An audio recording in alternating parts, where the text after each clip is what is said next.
May 10, 1975, Tokyo, Japan.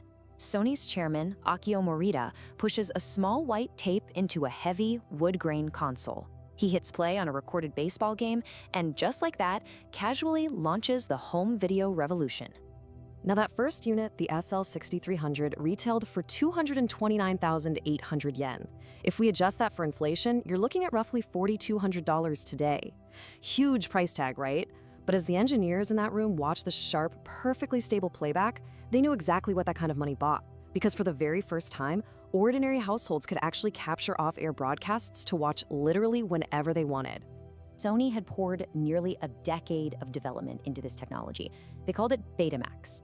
The beta part comes from a Japanese word, batsutsuitiru, which means all over. And max, well, that stood for the maximum picture quality they believed they'd achieved. And internally, Sony was absolutely confident. They assumed Betamax would just become the unquestioned worldwide standard, kind of like the compact cassette did for audio. Well, that assumption didn't last very long. Just 18 months later, in October 1976, Sony's fierce Japanese rival, JVC, showed up with their own format. You might have heard of it. They called it the Video Home System, or VHS. And this set up a total technical paradox. Betamax boasted 250 lines of horizontal resolution and had this beautifully elegant loading mechanism. VHS, on the other hand, only had 240 lines, a noticeably worse signal-to-noise ratio, and let's be honest, it just looked cheaper. By all accounts, VHS was widely considered the technically inferior product, but, as we know, it would go on to absolutely crush Sony. So how exactly did that happen?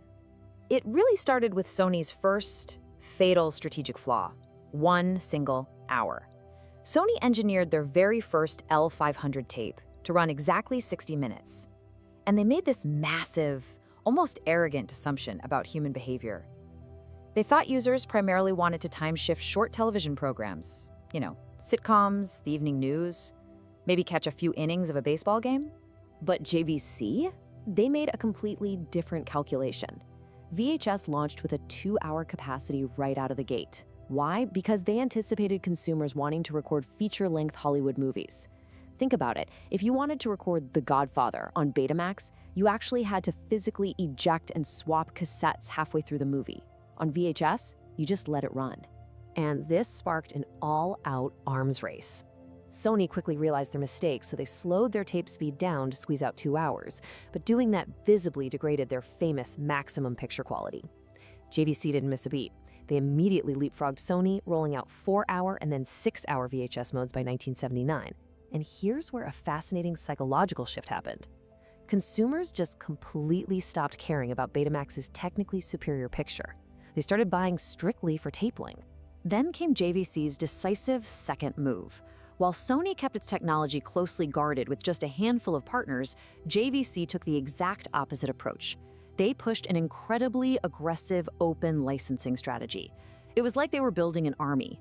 They armed Matsushita, Hitachi, RCA, Zenith, creating this massive, unstoppable manufacturing coalition.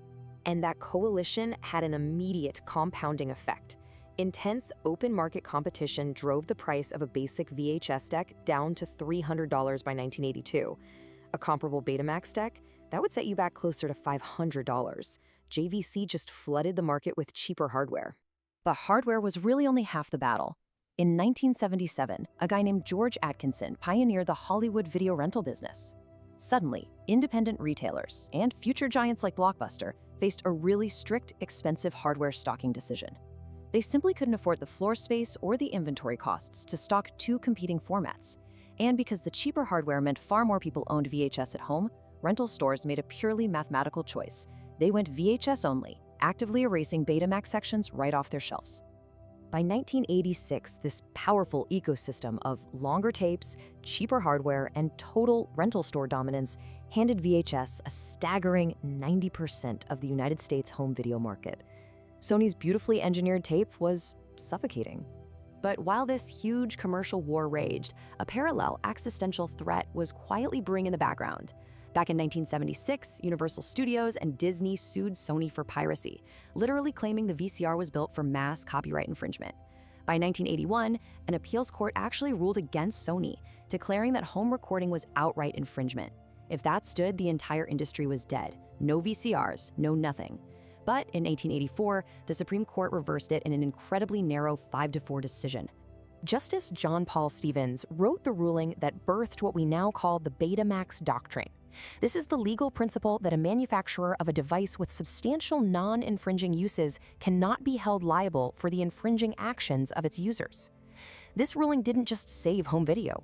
It laid the vital legal foundation for the photocopier, the MP3 player, and eventually, the very existence of platforms like YouTube. Yet the market reality for Sony was completely detached from that massive landmark victory. By 1988, the market was so far gone that Sony was forced to quietly surrender. In this huge twist of fate, the very company that invented the Betamax started manufacturing VHS-compatible decks themselves, just to stay in the home video business.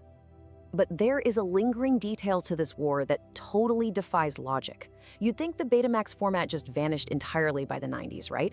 Well, Sony did abandon consumer hardware in 2002, yet they stubbornly kept the assembly lines running, manufacturing blank Betamax cassettes for broadcast professionals who used a higher-end commercial variant of the format. Get this, they didn't actually stop pressing these tapes until November 2015. The objectively better tape lost the living room.